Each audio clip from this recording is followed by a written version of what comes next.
नमस्कार बच्चों, आज हम 10th क्लास की जो साइंस है उसका चैप्टर नंबर 12 करेंगे, विद्युत, उसका सेकंड पार्ट। इससे पहले वाले पार्ट में हम आवेश, विद्युत धारा, विभवांतर के बारे में पढ़ चुके हैं। इस वाले पार्ट में हम जानेंगे ओम के नियम तथा प्रतिरोध के बारे में। तो आइए स्टार्ट करते हैं। पहला है आपका ओम का नियम। इसे पढ़ने से पहले हम एक उदाहरण देख लेते हैं। उदाहरण में क्या किया हमने, दो स्थिति ली है, दो कंडीशंस ली हैं। उसमें क्या है, पहली वाली स्थिति में दो बीकर लिए, दूसरे वाली स्थिति में भी दोनों दो बीकर लिए हैं तथा उन्हें आपस में एक पाइप से जोड़ दिया गया। पहली स्थिति के जो पहला बीकर है उसमें जलस्तर बिल्कुल ऊपर तक भरा है, वहीं उसके दूसरे बीकर में पानी इससे थोड़ा सा कम है। वहीं अगर हम बी स्थिति की बात करें तो बी स्थिति में पानी जो बीकर में है वो है पूरा ऊपर तक और दूसरे बीकर में पानी बहुत ही कम है। तो पहले जो ए बीकर है, ए जो स्थिति है वहाँ पर जल स्तर में अंतर बहुत ही कम है और दूसरी स्थिति में अंतर बहुत अधिक है। हमें ये पता है कि जो आपका पहले बीकर से दूसरे बीकर में पानी जाएगा, क्योंकि जहाँ पानी अधिक है वहाँ से कम वाली तरफ जाएगा। लेकिन दोनों ही स्थिति में से किस स्थिति में पानी का बहाव अधिक होगा, तो वो है आपकी बी स्थिति, क्योंकि जितना अधिक जल स्तर में अंतर होगा उतना ही पानी का बहाव अधिक होगा। तो बी में पानी का बहाव ए की अपेक्षा अधिक होगा, यानी जितना अधिक अंतर उतना अधिक बहाव। इसे यदि हम विद्युत परिपथ में देखें तो ये जो अंतर की बात कर रहे हैं हम जल स्तर में अंतर की, तो वो है हमारा विभवांतर। और जो ये पानी का बहाव है वो है हमारे विद्युत परिपथ में आवेशों का बहाव, जिसे हम कहते हैं हमारी विद्युत धारा। तो यदि विभवांतर बढ़ रहा है तो हमारी विद्युत धारा बढ़ जाएगी। विभवांतर अगर कम होगा तो हमारी विद्युत धारा भी कम हो जाएगी। इसे अगर हम मैथमेटिकली दिखाएं तो मैथमेटिकली हो जाता है, विभवांतर को हम कैपिटल V से दर्शाते हैं और जो विद्युत धारा है उसे दर्शाते हैं कैपिटल I से। तो V जो है समानुपाती होता है I के, यानी अगर V बढ़ेगा तो I भी बढ़ेगा। समान अनुपात में चीज़ें बढ़ रही हैं। यदि V कम होगा तो हमारा I भी कम हो जाएगा। इसी को हम नेक्स्ट पेज पर देख लेते हैं। ओम के नियम के अनुसार यदि ताप जैसी भौतिक अवस्थाएं नियत रखी जाएं, यानी फिक्स यानी स्टेबल रखी जाएं, तो किसी प्रतिरोध के सिरों के बीच जो विभवांतर उत्पन्न होगा वो उससे प्रवाहित होने वाली विद्युत धारा के समानुपाती होता है, जो इससे पहले एग्जाम्पल के थ्रू हम जान चुके हैं। यानी जो V है समानुपाती है कैपिटल I के, यानी विद्युत धारा के। इस समानुपाती के चिन्ह को यदि हम हटाना चाहते हैं तो हम एक स्थिरांक का इस्तेमाल करते हैं, वो है R। इस R को बोला जाता है आपका, ये एक स्थिरांक है तथा इसे कहा जाता है प्रतिरोध। इसके बारे में हम डिटेल में आगे पढ़ेंगे। इस फॉर्मूले को याद रखना, इससे आपके न्यूमेरिकल्स आते हैं। अब हम जान लेते हैं ओम के नियम को अगर हम ग्राफ के द्वारा देखना चाहे तो कैसे पता चले। इसके एक्स अक्ष पर हमने लिया है कैपिटल I यानी विद्युत धारा, वाई अक्ष पर हमने लिया है कैपिटल V यानी विभवांतर। तो इन दोनों के मध्य जो ग्राफ बनेगा, यानी ये एक दूसरे के समानुपाती है, तो वो हमेशा एक सीधी लाइन होगा, चाहे वो इसका ढलाव जितना भी हो, लेकिन हमेशा जो ग्राफ बनेगा वो सीधी रेखा होगा।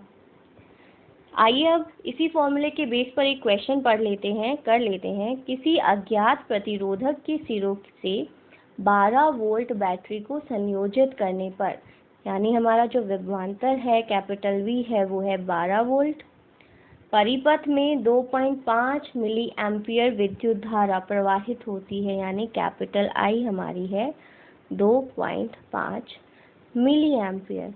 हमें पता है हमारे विद्युत धारा का SI मात्रक होता है एम्पियर, तो इसे हम पहले एम्पियर में बदल लेते हैं। 1 मिली एम्पियर बराबर होता है आपके 10 की पावर -3 एम्पियर की, तो वो हमने यहाँ पर लिख दिया। हमें क्या ज्ञात करना है, प्रतिरोध, तो R हमें ज्ञात करना है। फॉर्मूला हमारा अभी था V बराबर है IR, और अगर हम R लाना चाहते हैं तो इस I को दूसरी तरफ ले जाएंगे, जो बन जाएगा V बटे में I। अब जो मान है वो इस फॉर्मूले में अगर हम रख दें तो बन जाएगा हमारा R बराबर है, V का मान है 12 वोल्ट बटे में 2.5 गुना 10⁻³ एम्पियर।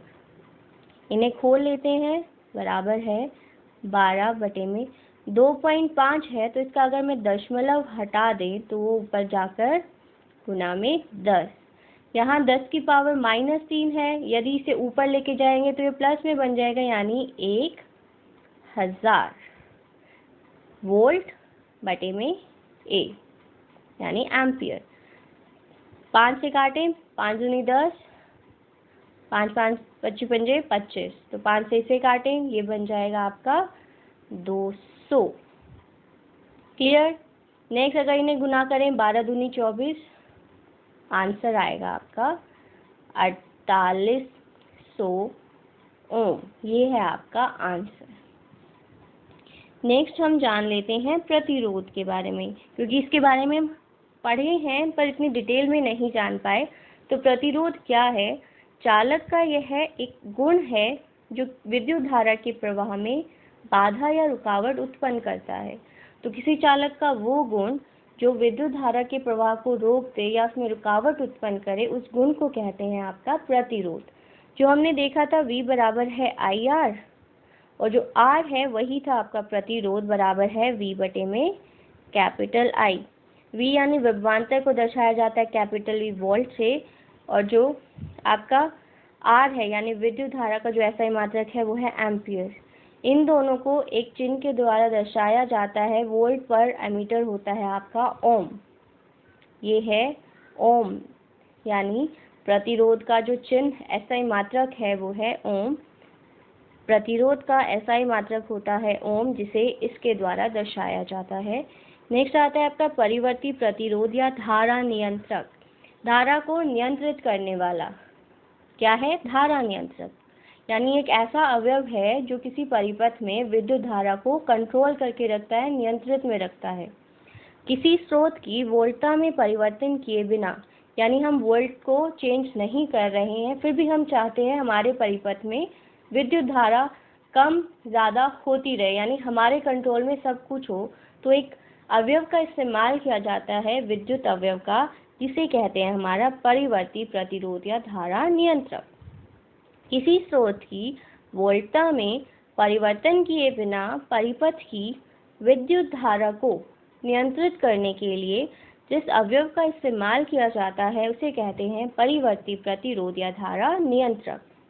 नेक्स्ट हम जानते हैं कि 1 ओम को कैसे परिभाषित किया जाए। तो 1 ओम चालक का वह प्रतिरोध है जो इसमें से 1 एम्पियर विद्युत धारा प्रवाहित होने देता है। 1 ओम चालक का वह प्रतिरोध है जो इसमें से 1 एम्पियर विद्युत धारा प्रवाहित होने देता है जब सिरों के मध्य 1 वोल्ट विभवांतर लगाया जाए।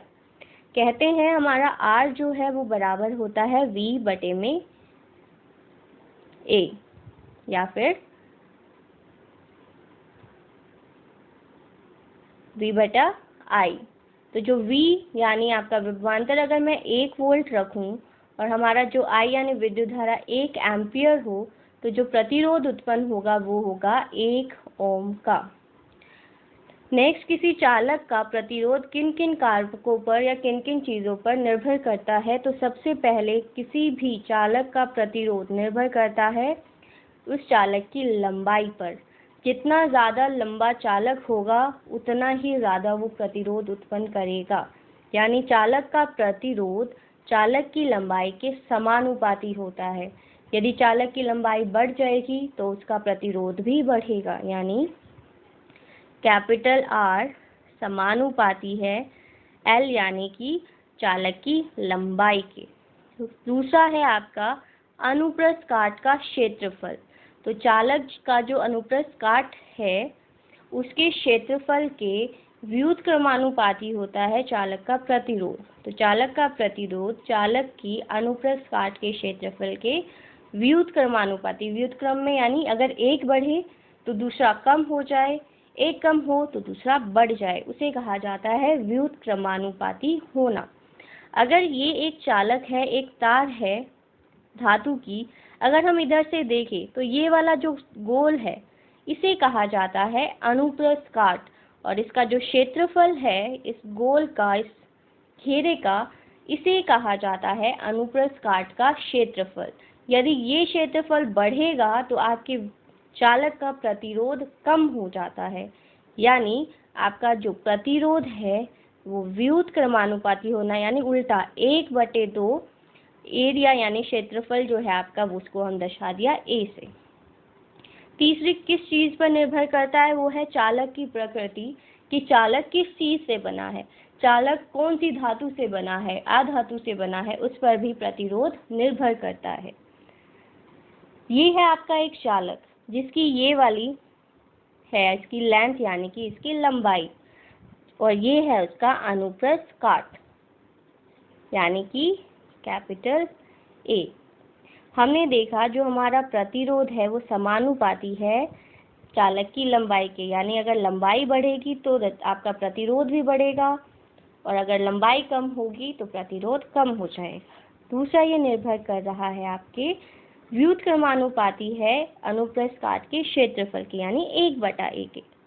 यदि इन्हें हम r इसके भी समानुपाती है, r 1/A के भी व्युत्क्रमानुपाती है अनुप्रस्थ काट के क्षेत्रफल के, तो इन दोनों को यदि हम मिला दे तो बन जाएगा r समानुपाती है l में व्युत्क्रमानुपाती है एरिया यानी क्षेत्रफल के।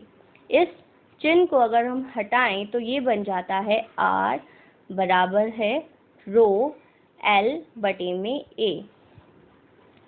ये जो चिन्ह है ये है रो का। क्लियर? तो आपके जो प्रतिरोध का फॉर्मूला आया वो बराबर है रो गुना में l/A। ये जो रो है इसी को कहा जाता है आपकी प्रतिरोधकता। तो R और रो में यानी प्रतिरोध और प्रतिरोधकता में अंतर है। प्रतिरोधकता क्या है? किसी पदार्थ की प्रतिरोधकता उस पदार्थ द्वारा विद्युत धारा के प्रवाह का विरोध करने की जो उसकी क्षमता है उसे कहा जाता है प्रतिरोधकता। तो जब हम क्षमता की बात कर रहे हैं कि कितना प्रतिरोध उत्पन्न कर रहा है तो वो है प्रतिरोधकता, और जब उसके गुण की बात करें कि उसने उसको रोक दिया वो है प्रतिरोध।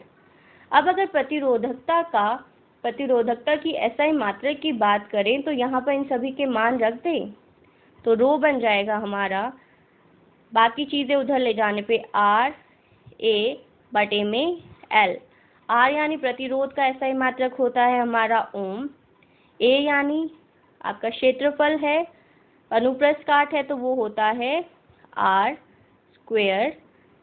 में R यानी मीटर, स्क्वायर बटे में लेंथ यानी कि लंबाई होती है मीटर में, तो मीटर से ये वर्ग कट गया तो जो आपका रो का SI मात्रक आएगा वो होगा ओम मीटर। नेक्स्ट हम जानते हैं इसी प्रतिरोधकता के बारे में। तो प्रतिरोधकता क्या है? ये एक स्थिर होती है हमेशा।